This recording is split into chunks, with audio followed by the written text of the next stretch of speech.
नमस्कार दोस्तों, मेरा नाम है बालचंद्र। ब्रह्मांड सिद्धि एस्ट्रो में आप सभी का स्वागत है। आज के इस वीडियो में हम चर्चा करेंगे कुंभ लगन के लिए नवंबर 2020 का संपूर्ण राशिफल। कैसे होंगे ग्रह योग, कैसे होंगे ग्रहों के राशांतर और वह आपके कुंडली पर किस प्रकार से परिणाम करने वाले हैं, कौन से निर्णय आपको लेने हैं, कौन से निर्णय आपको टालने हैं। उसी प्रकार आपका स्वास्थ्य किस प्रकार का होगा, आपका आर्थिक स्तर किस प्रकार का होगा, आपकी जो लव लाइफ है वो किस प्रकार से आगे बढ़ सकती है। अगर आपका विवाह हुआ है तो आपके जो वैवाहिक जोड़ीदार उनके साथ आपके रिलेशनशिप किस प्रकार के हो सकते हैं, करियर का मामला किस प्रकार का हो सकता है, कौटुंबिक स्वास्थ्य किस प्रकार का हो सकता है, सभी के बारे में चर्चा इस वीडियो में हम करने वाले हैं। अपना जो चैनल है ब्रह्मांड सिद्धि एस्ट्रो, इस चैनल पर मेष लगन से लेकर मीन लगन तक जो सभी जो कुंडलियाँ हैं उन सभी कुंडलियों के लिए नवंबर 2020 का जो राशिफल है वो किस प्रकार का होगा उसके संदर्भ में वीडियो अपलोड हो रहे हैं, आप उसका आनंद जरूर लीजिए। तो चलिए शुरुआत करते हैं नवंबर 2020 के लिए कुंभ लगन का संपूर्ण राशिफल। उससे पहले इस महीने में जो दीपावली का जो मुहूर्त या फिर जो फेस्टिवल आ रहा है, उस दीपावली के फेस्टिवल के लिए अपना ये जो परिवार है ब्रह्मांड सिद्धि एस्ट्रो, इस परिवार की ओर से आप सभी को लाखों लाखों शुभकामनाएं। तो चलिए शुरुआत करते हैं कुंभ लगन से। तो पहले हम जान लेते हैं कुंभ लगन माने क्या। आप यहाँ पर देख सकते हो एक कुंडली हमने यहाँ पर लिखी हुई है और कुंडली के ये खाने आपको नज़र आ रहे हैं जो कि 12 हैं। इसे घर भी कहा जाता है, स्थान भी कहा जाता है, या फिर संस्कृत में इसे भाव भी कहा जाता है। तो यहाँ पर यह जो भाव है या फिर यह जो घर है इसे प्रथम भाव कहते हैं या फिर लगन भाव कहते हैं। अगर इस खाने में 11 अंक है तो आपकी जो कुंडली है वो कुंभ लगन की कुंडली मानी जाती है। तो उन्हीं के लिए ये जो राशिफल है या फिर जो नवंबर का जो राशिफल है वो आप अनुभव कर सकते हो। तो सबसे पहले हम देखेंगे स्वास्थ्य के बारे में। स्वास्थ्य के बारे में अगर देखा जाए तो पिछले करीबन एक आध महीने से आपका जो स्वास्थ्य है वह इतना अच्छा नहीं चल रहा है। छोटी मोटी बातों के लेकर प्रॉब्लम आ रहे हैं, खास करके स्किन एलर्जी या फिर सिर दर्द या फिर स्ट्रेस, मानसिक तनाव में आप थोड़े गए थे। लेकिन इस महीने के करीबन 4 से 5 तारीख के बाद का जो समय है आपके लिए बहुत ही अच्छा और महत्वपूर्ण साबित होगा। जो भी स्ट्रेस या टेंशन आपने लिए हुए है या फिर स्वास्थ्य के बारे में जो भी प्रॉब्लम कॉम्प्लिकेशन है वो काफ़ी मायनों में नॉर्मल होते हुए नजर आएंगे। तो स्वास्थ्य के बारे में या फिर मानसिक हो या फिर शारीरिक किसी भी प्रकार की चिंता करने की बिल्कुल भी आवश्यकता नहीं है।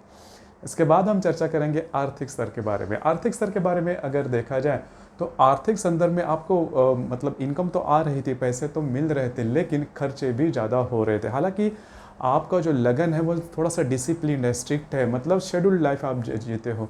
किस तरह से लाइफ को आगे बढ़ाना है, आप गोल ओरिएंटेड हो। तो शेड्यूल्ड लाइफ होते हुए भी खर्चे आपके बहुत होते हुए नज़र आ रहे थे पिछले करीबन 1 से सवा महीने से। तो करीबन इस महीने के 17-18 तारीख के बाद ये जो बातें हैं वो भी काफ़ी मायनों में नॉर्मल होते हुए नजर आएंगे। और पैसों को लेकर आपके जो घर के लोग हैं उनके साथ भी थोड़ी बहुत अनबन वगैरह हो रही थी। वो जो अनबन है वो काफ़ी मायनों में कम होते हुए नजर गई, जो कि आपके लिए काफ़ी अच्छी बात होगी। उसी प्रकार कौटुंबिक स्वास्थ्य के बारे में भी देखा जाए तो इस महीने के 17-18 तारीख के बाद, जैसे मैंने कहा कि आपके जो फैमिली के मेंबर होते हैं उनके साथ छोटी मोटी बातों को लेकर तकरार हो रही थी, लेकिन 17-18 तारीख के बाद ये जो बातें हैं काफ़ी मायनों में नॉर्मल होते हुए नजर आएंगे। अब हम चर्चा करेंगे आपकी जो लव लाइफ है उसके बारे में। लव लाइफ के बारे में अगर देखा जाए तो पिछले करीबन 20-25 दिनों में छोटी मोटी बातों को लेकर मिसअंडरस्टैंडिंग हो रही है, गलतफहमी हो रही है, और वो जो गलतफहमी है काफ़ी आगे तक भी बढ़ चुकी होगी। लेकिन इस महीने के करीबन 4 से 5 तारीख के बाद ये जो गलतफहमियां हैं वो नॉर्मल होते हुए नजर आएगी और आपका जो प्यार है वो फिर से नॉर्मल होते हुए नजर आएगा। तो चिंता करने की ज़रूरत नहीं है, और जो भी बातें हैं उसे काफ़ी आगे तक मत बढ़ाना या फिर नहीं बढ़ाना, नहीं तो वो बात मतलब टूट भी सकती है या फिर ब्रेकअप भी हो सकता है। तो इस महीने के करीबन 4-5 तारीख के बाद उसमें आपको सुधार ज़रूर नज़र आएगा। इसके बाद हम चर्चा करेंगे अगर आपका विवाह हुआ है तो आपके जो वैवाहिक जोड़ीदार है उनके साथ आपके जो रिलेशन है वो किस प्रकार के होंगे। वैवाहिक जोड़ीदार के बारे में अगर देखा जाए तो इस महीने में पूरी मतलब पिछले करीबन 15-20 दिनों से आपने देखा होगा कि आपके जो वैवाहिक जोड़ीदार हैं उनके साथ आपके रिलेशन काफ़ी अच्छे बने हुए हैं। तो वही सिलसिला जारी रहेगा और किसी भी प्रकार के उसमें प्रॉब्लम नहीं आएंगे। जिस प्रकार से मधुर रूप से आपके और आपके जो वैवाहिक जोड़ीदार हैं उनमें जो माधुर्य है या फिर जो हारमोनी है वो देखी जा रही है, उसी प्रकार की हारमोनी इसके आगे भी देखी जाएगी। उसके संदर्भ में किसी प्रकार के बड़े प्रॉब्लम या कॉम्प्लिकेशंस आपको बिल्कुल भी नज़र नहीं आएंगे। उसी प्रकार अगर आपने कोई बड़ा काम हाथ में लिया है तो उसके संदर्भ में कुछ अच्छी बातें होते हुए नजर आएगी। खास करके इस महीने के 17-18 तारीख के बाद का जो समय है वो आपके लिए काफ़ी अच्छा और शुभ फलदायी होगा। मतलब आप अगर किसी बड़ी योजना पर काम कर रहे हैं, आपके मन में कोई बड़ी आइडियाज़ है, तो इसके लिए ये जो मतलब 16-17 तारीख के जो बाद का जो समय है आपके लिए काफ़ी अच्छा और महत्वपूर्ण साबित होगा। इसी प्रकार आपके अगर करियर के बारे में भी देखा जाए तो पिछले करीबन 1-1.5 महीने से करियर के बारे में छोटे मोटे प्रॉब्लम या कॉम्प्लिकेशंस आ रहे हैं, स्ट्रेस लेवल बढ़ रहा है, जहाँ वहाँ पर के जो लोग हैं वो आपके लिए ज़्यादा मददगार साबित नहीं हो रहे हैं। लेकिन 17-18 तारीख के बाद ये संपूर्ण परिस्थिति है उसमें सडन चेंज आ जाएगा, जो कि आपके लिए बहुत ही अच्छा और महत्वपूर्ण साबित होगा। आपके काम की वाह होगी, आपका काम का एप्रिसिएशन भी होगा। तो उस संदर्भ में अगर देखा जाए तो 17-18 तारीख के बाद का जो समय है आपके लिए करियर के बारे में बहुत ही अच्छा और शुभ फलदायी होगा। तो उसके संदर्भ में ज़्यादा चिंता करने की बिल्कुल भी ज़रूरत नहीं है। उसी प्रकार आपके जो मित्र परिवार है उनके साथ भी आपका जो मेल जोल होगा वो काफ़ी अच्छा होगा। और जैसे मैंने कहा कि आर्थिक स्तर के बारे में बहुत बड़ी प्रॉब्लम आपको नहीं आएगी। दूसरी ज़्यादा महत्वपूर्ण बात, अगर आप शेयर मार्केट से डील करते हो या फिर ऐसे किसी संस्थान में जहाँ पर लक फैक्टर ज़्यादा महत्वपूर्ण होता है, तो इस महीने के 4-5 तारीख के बाद का जो समय है आपके लिए बहुत ही अच्छा और महत्वपूर्ण साबित होगा। कुछ अच्छे लक या फिर भाग्य आपको दिखते हुए नजर आएंगे, जो कि आपके आपका जो फाइनेंशियल स्टेटस है उसके लिए काफ़ी मददगार साबित हो सकते हैं।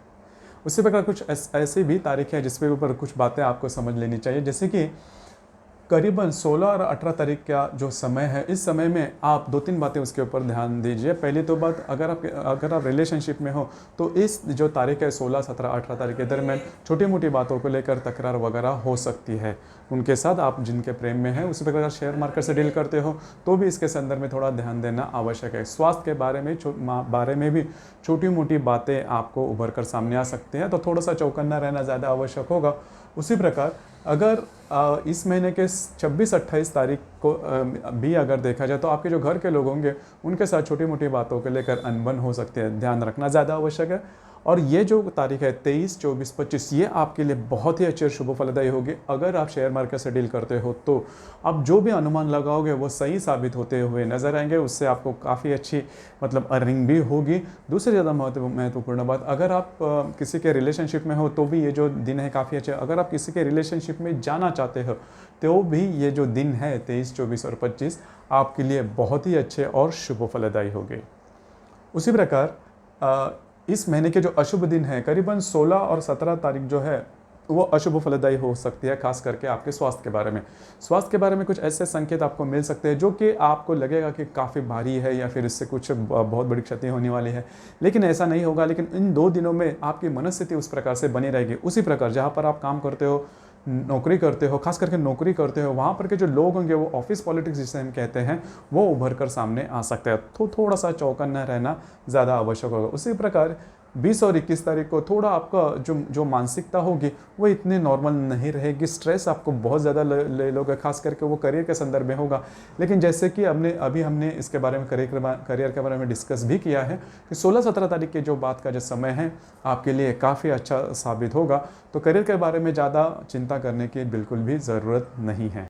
उसी प्रकार इस महीने में जिनकी जन्म तारीख जनवरी, अप्रैल, जुलाई और अक्टूबर की 18, 19, 20 तारीखें हैं, उनके लिए ये जो संपूर्ण महीना है अशुभ फलदायी हो सकता है। उनके लिए मैं यही कहना चाहूँगा कि किसी भी प्रकार के बड़े रिस्क नहीं लेना। आप चाहे कितने भी कॉन्फिडेंट हो कि आप वो रिस्क लेके आपको उसमें सफलता मिल सकती है, लेकिन ऐसा नहीं होगा, क्योंकि यह जो जन्म तारीख है उनके लिए ये जो संपूर्ण महीना है बहुत ही ज़्यादा अशुभ फलदायी हो सकता है। हालांकि अगर आपको कोई भी काम करना है तो 1-2 महीने के बाद आप कर सकते हो, लेकिन इस महीने में अगर आप शुरुआत करते हो तो सफलता मिलने के चांसेस कम है। और ये जो सफलता मैं बोल रहा हूँ वो किसी भी क्षेत्र में हो सकती है, आपके रिलेशनशिप में हो सकती है, करियर के बारे में हो सकती है, इन्वेस्टमेंट के बारे में हो सकती है, किसी भी मामले में, आपके सेहत के मामले में भी हो सकती है।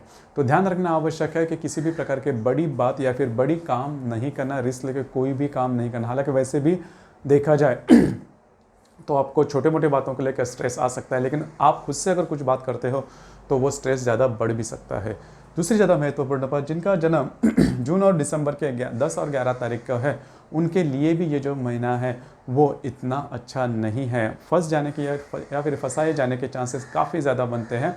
तो किसी भी प्रकार के जो डील्स आते हैं, अलग अलग इन्वेस्टमेंट्स आते हैं, उसके ऊपर ध्यान नहीं देना। और जैसे मैंने कहा कि ऐसी बातें उभर कर आ सकती है जिसकी वजह से आप थोड़ा सा भ्रमित हो सकते हो। तो ये जो दो मैंने तारीख बताई, उनका अगर कोई से का जन्मदिन हो आपका या फिर आपके जो परिजन है उनका, तो ध्यान रखना ज़्यादा आवश्यक है।